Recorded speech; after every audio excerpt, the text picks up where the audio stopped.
Does anybody have any questions? In terms of doing the evaluation, would that 10% be contracted out? Can be. Absolutely. There's professional groups that would, and often that's the case if you don't have the evaluation expertise in-house, you may well want to contract it out. There's a number of firms in town and throughout the province and the country that specialize specifically in evaluation, and they can help you put together your evaluation framework at the beginning of your project and and so hold you accountable as you go through the process. So 10% is pretty much the rate that they would charge, right? Like, I mean, like, if we put down 10% in terms of how much funding that we're asking for, would that 10% be reasonable? Because if we have to put down 10%, like, we usually have to get a quote from them first, right? Before you do that, right? So that's sufficient for. Yeah. So we're not telling you put 10% down for evaluation. Some evaluation, depending on the project, is much lower cost than that. So if you've got a staff person working on this project where evaluation is part of their work, there's no additional salary expense to that. If you've got internal resources to do it, if all of your evaluation is based on SurveyMonkey surveys, but what we're trying to say is don't forget to cost out what evaluation is really going to cost and put that into your budget. If you're going to use a developmental evaluation methodology, it's probably going to be more money than 10%. So we don't tell you, we let you tell us how you intend to evaluate the project. We look to see where that's built into the timeline, and we look to see that it's built into the budget. And I think the important point is to make sure that you do include an evaluation methodology in your project. Right? It can be internal, it can be external, but somebody should have thought through the process, and ideally before you submit your budget, because you're absolutely right, you're going to need to have an accurate cost there, so you're going to want to get an accurate estimate of what you think, of what they think it'll cost to specifically for your project, because all projects are different. I'm just saying that certainly, and the 10% didn't come from the Vancouver Foundation. I'm just saying, in what I see out there in the marketplace today, there are many funders that often require sort of a minimum of 10%, or will allocate up to 10% for their budget. So 10% is kind of a ballparkish number that may not be appropriate for your project. You really have to look specifically at your project. Well, so far I've seen most of the applications that they will ask for methodology in doing the evaluation, but it's just that came across that I noticed that there is a cost that was asked in for that for doing the evaluation. Because most of the other funding applications, I don't see that there's a component of the funding. Yeah. And it depends on the complexity of your project. As Dave says, if you're just doing SurveyMonkeys and that's as much of an evaluation as you need, okay, there's not going to be a huge cost associated with that. But if you're looking at measuring your impact on complex social systems, there may have to be a significant evaluation framework and methodology applied that could, cost more than 10%. I've got a question. So your Vancouver Foundation funds up to 50% of the project. Of the other 50%, how much of it can be in-kind contributions and how much of it do you expect to be cash from someone else? It can all be in kind.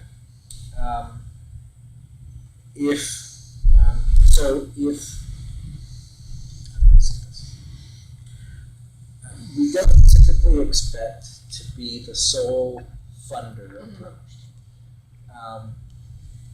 However, there have been great examples in the past where we were the only external funder, and it really made sense for us. We were politically neutral on the issue.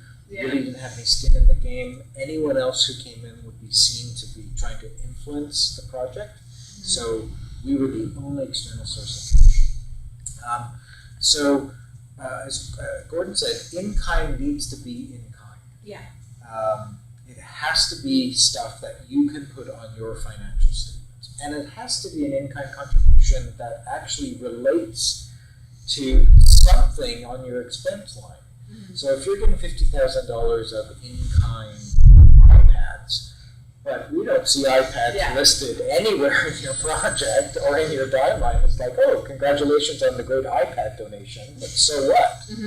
So a lot of people will use in-kind as a way to just make the balance. And that doesn't work. Yeah. So if your organization can contribute the other half in cash and in staff time and Yeah, in resources. well, we have then- that, and we also have like 2 external consultants we'd have to hire who will probably be able to do it as an in-kind. Yeah, so you have to pay them, and they have to donate that money. We'll make the money back. So- that's just So in that example, that cost of consultants Yeah. needs to be in the expense, and then you need the and then equivalent the in-kind contribution for those consultants needs to be in there. So, so just to reiterate that, in-kind contributions will always show up both in revenues and in expenses. Their net impact on the budget should be nil. Yeah. Right? They have to be, and the revenues have to equal the expenses. And you also want to look at the CRA website with respect to the definition of an in-kind contribution, because and there are specific rules and regulations around issuing donation receipts for in-kind contributions if you have to, and specifically around services. I don't think you're allowed to issue a receipt if you, oh no, that's for accounting. Unless you actually pay them, and unless there's exchange And this is an exchange of money checks. or physical good, Exactly. you can't issue a receipt. Yeah. That was my understanding. So yeah, okay.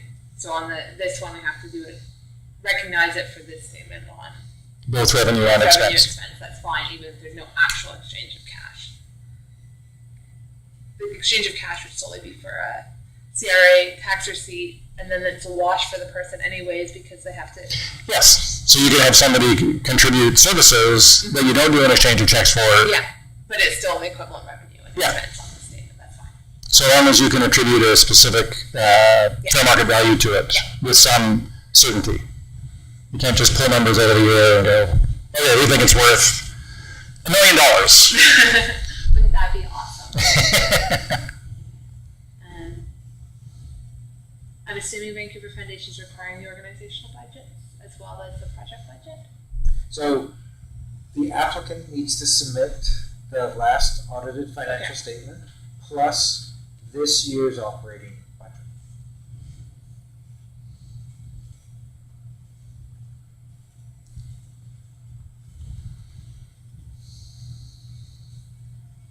So in that sense, the lead organization applying for. Yeah, I think so for sure the lead, if you're using an intermediary, if you've listed an intermediary, I think we ask for their operating budget, but not their financial statements. And what we're looking for there is what's the total cost of the project against the organization's operations.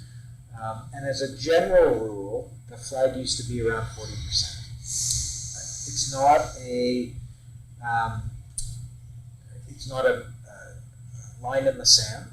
So some organizations have come in where the project they're pitching is their work. So the project represents 100% of their operating budget. And we as a funder need to decide whether we're comfortable with that level of risk. But typically it's around 40%. But if the project is more than 40% of the operations, a funder is going to ask you questions. And out of curiosity on that one, is it for a multi-year project would it be each year? Each year. So Vancouver Foundation funds up to $75,000 per year. Yep. So would that $75,000 be 40% of No, the budget, or would it be the $225 if you maxed out the grant? it would be the, so you're correct. We compare a year's Okay. worth of the project against your operating budget for that year, not the total cost. For my project, that's so not an issue. And so we're 50% of the project budget. Yeah. Doesn't have to be 50. So we see lots of budgets where we pay 50% of every budget item. It doesn't have to be like that. No. We can be 100% of the cost of salaries Yeah. if that's where the 50, if that's where the 75,000 needs to go. Doesn't Yeah. matter to us.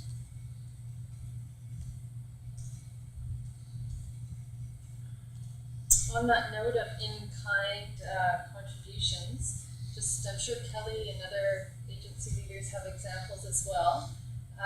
Some of the things we've done around in-kind contributions happen to often be serendipity and just maintaining quality relationships throughout our lives with different partners and funders. So an example for us was United Way funded the very first Finding Home project, and we've always kept in touch just to say what's happening. And with one project, they wanted to find a way to contribute, but it wasn't falling within a granting cycle. And they said, well, is there any way we can help? And I happened to love working with their communications director at the time. And I said, could we have some of his time? They had a meeting, they said, no problem. And we had several hours, several months of his work, which led to him doing a press release throughout the province, then video recording participants and turning them into videos, and then sending a photographer to all our events. So the cost, what it ended up giving, was huge with their in-kind contribution. Another was the province really wanted to contribute. It was at a time when there was major budget reduction, and that our contact person said she even had to bring her own pen into work because there was no pens allowed. They weren't spending money on pens. But it was also sort of election time, so a lot of staff were frozen in their job functions, and there was people doing pretty much nothing. And she said, is there anything you need? And I said, well, a graphic designer would be awesome. She said, get back to me in a few minutes. She made a few phone calls and called me back and said, 4 months full time, anything you need. So we just went, so it was serendipity. It wasn't all planned. We called up Vancouver Foundation when we were doing community. We wanted to look at how we connect, empowering very marginalized seniors to affect policy change. And we knew a key way to get all the policy leaders was to find a location that would feel juicy. So we thought everyone wants to be at Vancouver Foundation. Maybe we'll call them and see if we can use their community room. And they said yes. And so we had 100% turnout at all we had 2 focus groups, and every ED of anyone we invited showed up. And for sure it had something to do with the location. Van City has often offered us their community rooms all over the province free of charge. So just to say that quality relationship, so even if a funder is from the past, there might be a way that they are invested in long-term success. And people are, so when we called up Vancouver Foundation, they were thrilled we weren't asking for money, just a room, So I'm not sure if it's a usual thing or not, but we just tried it out. So I just wanted to flag that piece. And the other piece I wanted to share around lessons learned around system change projects. So all our projects have had system change involved. And it's really helpful if infographics are part of your project, because you're working often with people with quote-unquote lived experiences, agency leaders, and people in a political realm. If there's infographics showing how the project connects in different ways, and I could add on the follow-up email some examples of infographics that we use that sort of show, so we used a graphic facilitator once. It was around elder financial abuse, and we had a wolf in sheep's clothing at the beginning, and then because it was Finding Home, the graphic was in the shape of a home, and when you went through each room was a different phase of the project and things that were accomplished, and at the end was the system change through the back door garden or something like this. I can't remember what she did. Other ones have been more just circles, one going to another, and what the system change at the end. But in the beginning years, we didn't do infographics, and it took up a lot of time to try and get everyone on the same page, and they're quite expensive. So I just thought I would flag those 2 pieces of lessons learned. And even if you produce it, there might not be a way to submit it. So when I look at our funding application, you can upload documents at the end, and they tend to be we want your financial statements, upload them here. We want your letters of support, upload them here. We don't give you the option to upload anything else. So if you upload it, and you can't insert them into the application form. So it was more, I was thinking, in the project activities and the project activities, because sorry. it actually takes a lot of time to work with a good infographic person to come up with the right visual that will work for people with lived experiences, agency leaders, and government. So the time involved in terms of staff or project lead or whoever, as well as the cost of a graphic facilitator or graphic person, not necessarily, I mean, if you can have it in application, but obviously you can't for Vancouver Foundation, but it was more that piece that even when we would finally, the first project we didn't do it, we finally realized we needed to do it, then to try and scramble the money within the budget and then donate our own time, unpaid time to create it. One final thought about in-kind. So this is where checking your funders' guidelines really helps. Some funders will accept volunteer labor as an in-kind contribution and others will not. And Vancouver Foundation is one of the ones who doesn't. So if a funder does, quite often they will give you the formula. Here's the hourly rate you can use to value your volunteer time by. It's not that we don't see volunteer contribution as valuable, but it's not an actual expense to the project that is then contributed back as an in-kind contribution. So it has to be something that you put on your own financial statements, and volunteer time isn't one of those things. Yeah, really something you would otherwise have to pay for. Yeah, it has to be something you would otherwise have to pay for. But wouldn't you have to pay for every volunteer as a staff person? No, There's a bunch of volunteers that are willing to donate their time for free. actually you wouldn't. How about practicum students? Are they considered volunteers or are they like graduate practicum students? If they're, So the usual rate is about $18 an hour up to $25. so we've seen interns Yeah. listed and practicum students. It gets a little more complicated in a research project because there's people we will pay for and people we won't. But in the types of projects that you're doing, it'll most likely be staff time, but not volunteer time. No, I don't think we have any volunteer time in our proposed budget. It's not an issue for us, but. And you might have guest speakers or facilitators you've got to pay, like some sort of, I don't know the word anymore.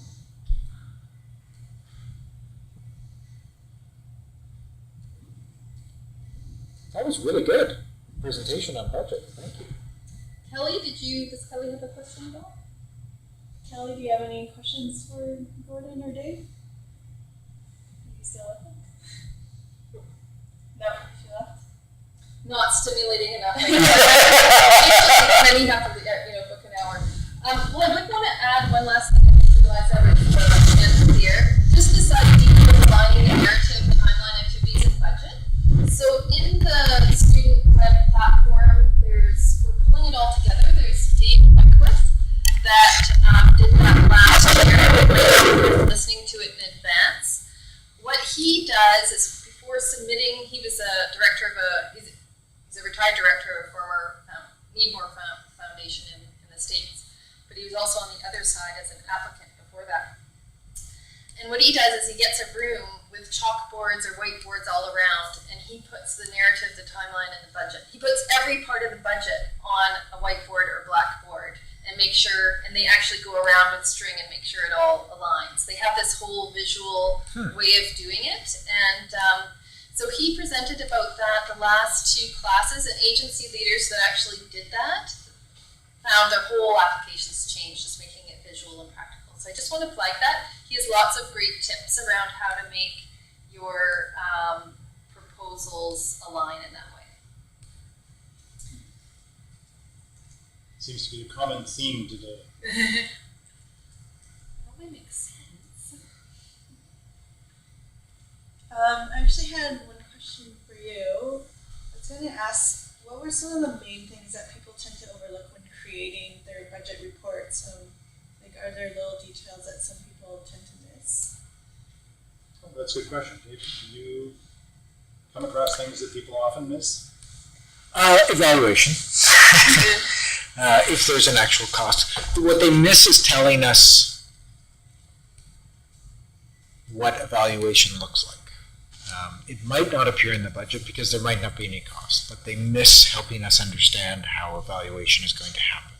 Just saying evaluation is going to happen isn't good enough. I have seen,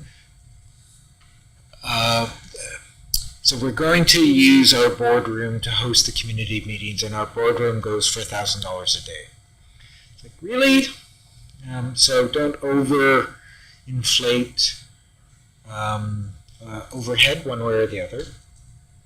Honorariums, yes, we want there to be acknowledged. If you're doing honorariums, there's like $1,000 honorarium, depending on what the value of the honorarium really needs to match what's being provided, I think. And certainly the volunteer readers that I've encountered have a wide range of what they see as being acceptable. If you're bringing in Aboriginal elders and you don't have honorariums listed, that's a flag, because we know that's part of protocol, and it would be, and it's expected.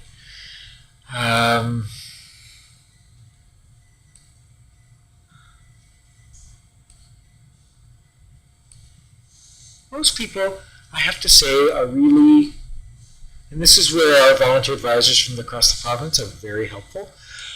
They look at a project budget and they immediately know whether it's viable or not, because they do this stuff all the time.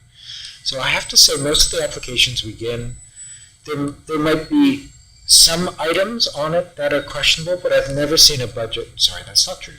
I've seldom see a budget where I think, you are out of your minds. So I'd say, if anything, most project teams under budget what it's really going to take. People are afraid to ask, are afraid to be seen to be asked for too much money. And I've also, here, final tip, revenue, and Gordon mentioned this, revenue and expenses really should match. You need them matching to the dollar? Yep, to the dollar. For a couple of reasons. One is, if your project is 3 years and $600,000 over 3 years, and you only account for $100,000 of the revenue, that doesn't bode well for viability. Likewise, if you come in with a budget that says, and I have seen this on more than one occasion, we have twice as much money confirmed as we need for the project, I can guarantee you we're not giving you a grant. So what about a contingency? Let's say, we do a budget and we often see this internal presentations. They go, you know what, we think it's going to cost X, but we might be underestimating, so let's, just for safety, include a contingency of 10% or 15%, just in case we need that, in case some of the costs are more than we expected. Would you want people to build that into their estimate of individual costs, or is it okay to show a 5% contingency? no, I'd put a contingency line item is fine, other than line by line. And is there a percentage? That's a good question. We often don't see contingencies in budgets. We often have people come back and ask for more money. Yeah. So I hadn't really thought about the role that contingency could play. The only thing I'd warn you about using contingency is using it the same way people use in kind. Don't use it as the thing that balances your budget. Not all projects.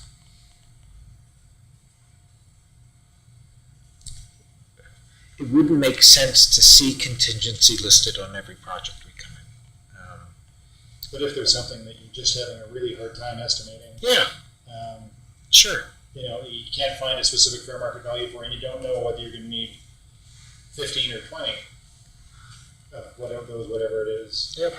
Campaign work, quite often.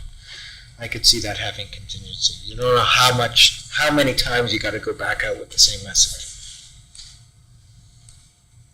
Thank you. I have one more question. In terms of fair market value or in-kind donations, in terms of food, I've been asking funders. Nobody can give me a really definite definition. Like what, like the 1 day old bread, or as compared to, the original price of bread, or if we get some donations for meetings, for example, how do we put a value to that? Well, first of all, if it's just as I'll let David answer this one, but just from the CRA point of view, they have a rule generally that if the value of the in-kind donation, I think if it's over $1,000, and there isn't an immediate thing, you've actually got to get a valuation. Like it's unless you can specifically identify the fair market value. Yeah, it's like items from the food bag, right? Yeah, if you're actually, we had that question come up. We were doing some work for the